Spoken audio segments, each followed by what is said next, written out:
राधे राधे। आप सबका स्वागत है मेरे चैनल में।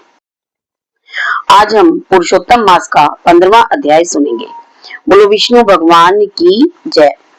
सुदैव को वर प्रदान। वाल्मीकि ऋषि कहने लगे, इस प्रकार विष्णु की स्तुति कर ब्राह्मण सुदैव हरि के आगे बैठ गया। तब भगवान ऐसी स्तुति सुन मेघ के समान गंभीर वाणी बोले, हे वत्स, तुमने बड़ा घोर तप किया है, इसलिए जो इच्छा हो वर मांगो। सुदैव बोला, हे नाथ, जो आप प्रसन्न हुए हैं तो मुझको एक श्रेष्ठ पुत्र दीजिए। इस प्रकार ब्राह्मण के वचन सुनकर श्री भगवान बोले, हे वत्स, पुत्र का सुख विधाता ने तेरे भाग्य में नहीं लिखा।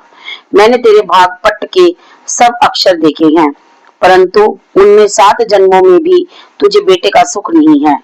भगवान के ऐसे वज्र प्रहार जैसे निष्ठुर वचन सुनकर जड़ से कटे हुए वृक्ष की तरह वह ब्राह्मण पृथ्वी पर गिर पड़ा। गौतमी अपने पति को इस प्रकार पड़े हुए देखकर अत्यंत दुखी हुई और स्वामी को पुत्र के सुख से रहित देखकर रोने लगी। फिर वह स्त्री धैर्य धारण कर अपने पड़े हुए पति से इस प्रकार बोली, हे नाथ, धीरज धारण कीजिए, उठो, जो विधाता ने ललाट में लिख दिया है वह सुख अथवा दुख अवश्य ही भोगना पड़ेगा।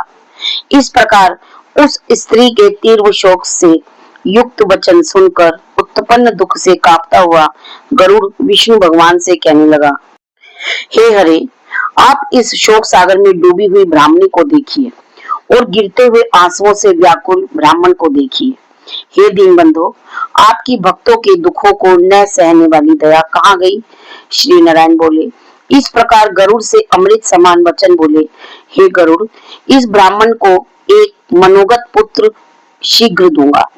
इस प्रकार हरि के अनुकूल वचन सुनकर गरुड़ ने अति प्रसन्न होकर उस ब्राह्मण को अति सुंदर अनुरूप पुत्र दिया। बोलो विष्णु भगवान की जय। 15वां अध्याय संपन्न हुआ। अगर आपको पुरुषोत्तम मास का 15वां अध्याय अच्छा लगा हो तो लाइक शेयर सब्सक्राइब जरूर कीजिए और बेल वाला बटन भी दबा दें। आपको आगे आने वाली कथा जल्द ही मिल जाए। राधे राधे।